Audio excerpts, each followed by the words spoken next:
అంతేలేని వేగంతోనే ప్రేమే వస్తుంటే నేను ఆనకట్ట వేయలేని ఆహ్వానిస్తుంటే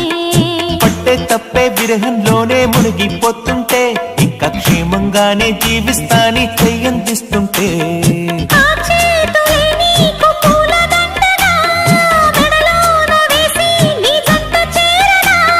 నా చూపు సూత్రంగా ముడిపడగా నా చూపు చిత్రాల రాజమే